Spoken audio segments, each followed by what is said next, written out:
जलपरी की कहानी। दूर किसी जगह पर एक झील थी जहाँ पर एक जलपरी रहती थी। उस जलपरी का नियम था कि वो रोज शाम को कुछ समय के लिए बाहरी दुनिया में दिखाई देता था। कुछ समय बिताने और फिर नियमित समय पर लौट। एक बार वहाँ से दो चोर जा रहे थे और उन्होंने जलपरी को देख लिया।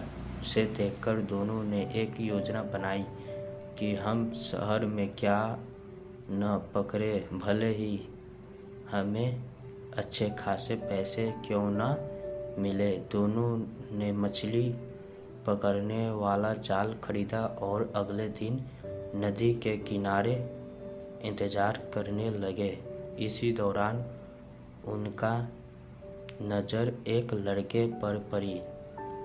वो भी वहाँ मछली पकड़ रहा आया था। दोनों चोरों ने उस लड़के से कहा कि यहाँ से भाग जाओ क्योंकि यह उनका गांव है। उस लड़के ने कहा कि इस नदी का किनारा काफ़ी दूर तक फैला है और यह बहुत बड़ी झील है, तो आप लोग यहाँ मछली पालन करते हैं। मैं थोड़ी दूर पर जाकर मछलियाँ पकड़ता हूँ।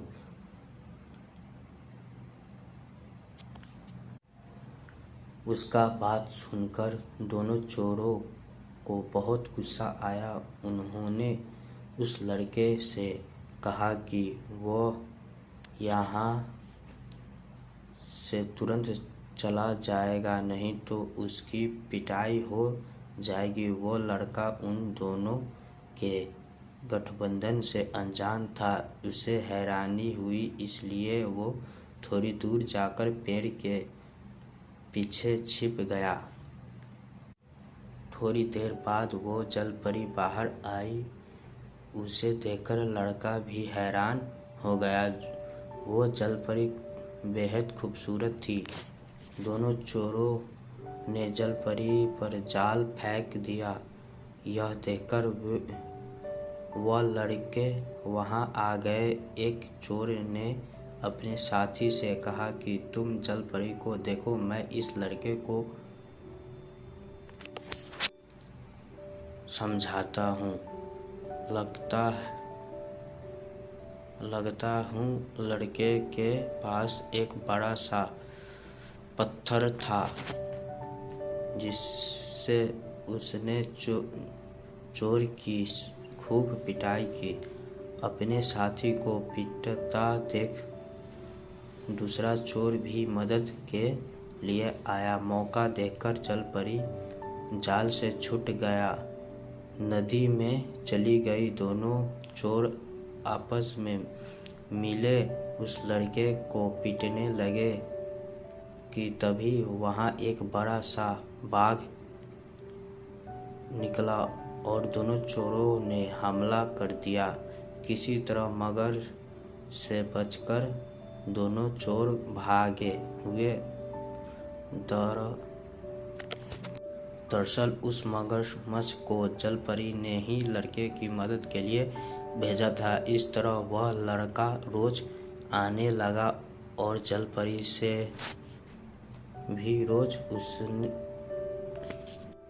उससे मिलने लगी। दोनों में बहुत ही गहरा दोस्ती हो गई।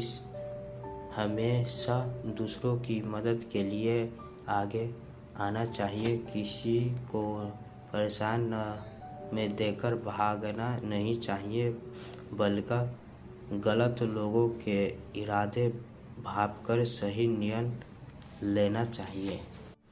अगर यह कहानी आप लोगों को पसंद आए तो प्लीज़ लाइक, शेयर, कमेंट। अगर ना पसंद आए तो डिसलाइक कर दे, आप लोग की मर्जी।